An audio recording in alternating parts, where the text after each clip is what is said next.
আসসালামু আলাইকুম। আরেকটি কুকিং ব্লগে স্বাগত জানাচ্ছি। সবাই কেমন আছেন? আমি আজকে রান্না করছি এখানে কচুর মুখী, কচুর ছড়ি যে যাই বলেন এটা। আর এখানে ভাত বসিয়ে দিয়েছি।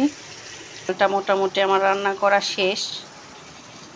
এখানে গোছের ঝুড়িটাও রেডি হয়ে গেছে। ডাল একটু হালকা জল দিয়ে নিচ্ছি কষানোর জন্য।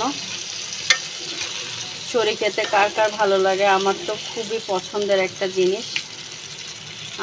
আমি জানি না আসলে আমি বেহেশতে যাব কি না। যদি আমি বেহেশতে যাই, আল্লাহ যদি কখনো আমার পাপ মোচন করে যদি আমাকে বেহেশতে নেয়, আমি চাইবো যেন ছড়িটা আমাকে বেহেশতে খাইতে দেয়।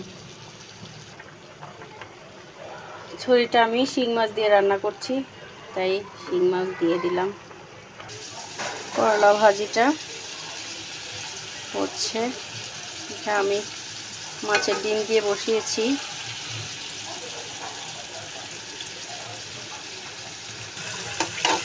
এখানে আমি মাছ রান্না করব। পেঁয়াজটা কষানোর জন্য আমি অল্প একটু পানি দিয়ে দিচ্ছি।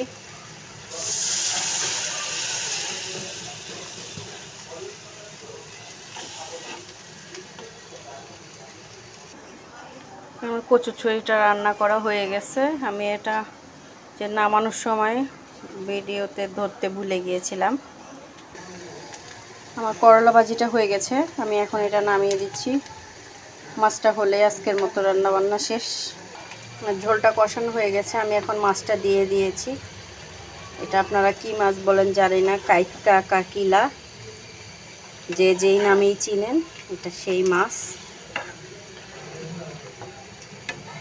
এটা ভুনা করছি আমি, যদি আমি এটা কখনো খাইনি, আজকে ফার্স্ট টাইম রান্না করছি, জানি না এটা খেতে কেমন হবে।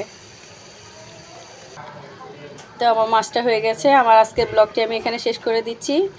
আমার ভিডিওটি যদি আপনাদের ভালো লেগে থাকে তাহলে লাইক কমেন্ট শেয়ার করে আমার পাশে থাকবেন। আর আমার ভিডিওটি কেমন লাগছে অবশ্যই কমেন্টে জানাবেন। আসসালামু আলাইকুম এভরিওয়ান, সবাই ভালো থাকেন, সুস্থ থাকেন।